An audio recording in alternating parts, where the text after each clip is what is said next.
በአንድ ጊዜ ዓለም ላይ ከፍተኛ መጠን ባለው ሁኔታ የዙምቢ ቫይረስ ይሰራጫል። ሰላም እንዴት ናችሁ የኢትዮ ሪካፕ ቤተሰቦች?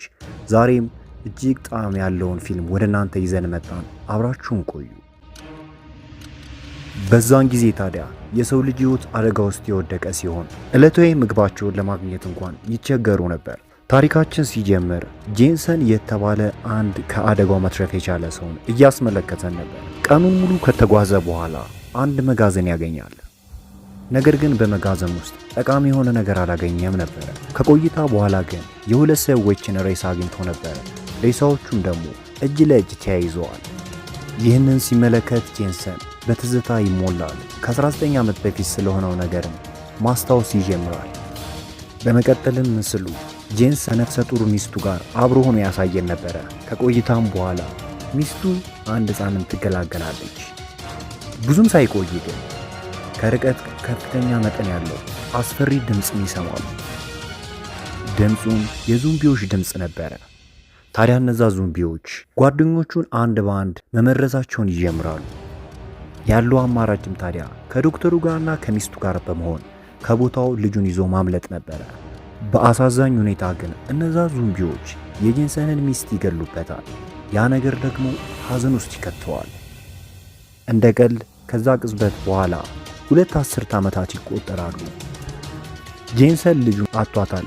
ነገር ግን ያለመታከት ያፈላልጋት ይጀምራል።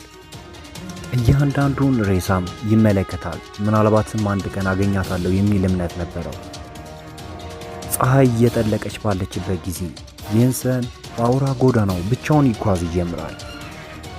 በድንገት ግን በመንገዱ ላይ አንድ ዙምቢ ያጋጥመዋል። ጄንሰን የቀረውን ጥይት ለዚህ ዙምቢ ማባከን አልፈለገም ነበር። ስለዚህ አንድ ጠርሙስ በመወርወር ዙምቢው ወደ ጠርሙሱ ሲሄድ በፍጥነት ከቦታው ያመልጣል። በመቀጠልም ጄንሰን ከአንድ ክፍል ውስጥ ገብቶ ጊታር እየተጫወተ እንዳለ በድንገት አንድ ድምፅ ይሰማዋል። ጥይቱን በማቀባበል ወደ ድምፁ ሲያመራ አንድ ሴት ብቅ ትላለች። ያቺ ሴትም ሁኔታውን በአግባቡ ስታስረዳው ጥይቱን ወደ ታች ያወርዳል። ስሟ ዶራ ሲሆን የመጣችውም ግዙፍ ከሆነ ሰሜን ከሚገኝ ካምፕ ውስጥ እንደሆነ አስረዳችው። በመቀጠልም እሷና ጓደኞቿ በሌሎች ሰዎች እንደተባረሩና የመጣችው ምግብ ለማፈላለግ እንደሆነ አስረዳችው። ብዙዎችን በመንገድ ላይ የሞቱ ሲሆን ዶራ ከዚህ አደጋ መትረፍ የቻለችው አንስት ነበረች። ጄንሰን ብዙም አልተገረመም፣ ምክንያቱም እነዛ ሰዎች ከዙምቢዎቹም በላይ አደገኛ እንደሆኑ መረዳት ችሎ ነበር።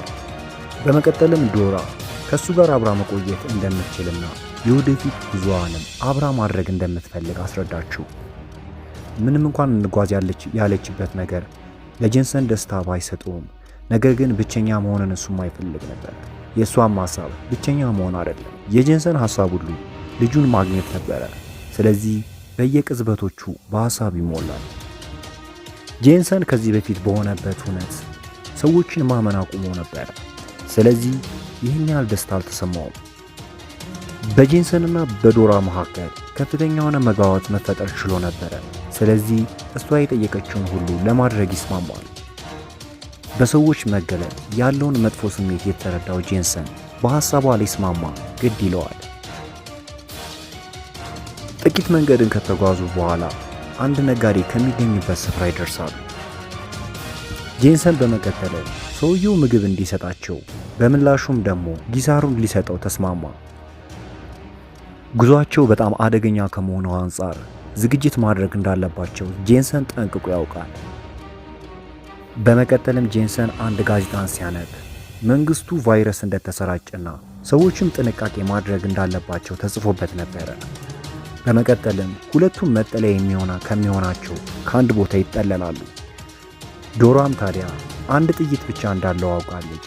ጄንሰንም እንዲህ ይላታል፣ እጅግ አደገኛ በሆነው በዚህ ጊዜ በእያንዳንዱ ሰከንድ ምን እንደሚፈጠር ስለማናውቅ ዝግጅት ማድረግ አለብን ይል ነበረ። በዛች የመጨረሻ ጥይቱን የወደፊት እውነትን መተንበይ ይችላል። በመንገድ ላይ እየተጓዙ ብቻችንን ጥለውናል የሚል ምልክት ያየው ነበር። ዶራ በውስጧ እጅግ ግራ የመጋባት ስሜት ይሰማት ነበረ። በመጀመሪያ አደጋው የከፋ ባይሆንም ከጊዜ ብዛት ግን ቫይረሱ እጅግ ስር እየሰደደ መጥቶ አሁን ያለበት ደረጃ ደርሷል። ሆስፒታሎች ተጨናንቀዋል። ማህበረሰቡን ግራ ተጋብቷል። ምንም እንኳን ማስታገሻ መድኃኒት ቢያገኙም ከጊዜ በኋላ ግን ሙሉ ለሙሉ በሚባል ሁኔታ ጠፍተዋል።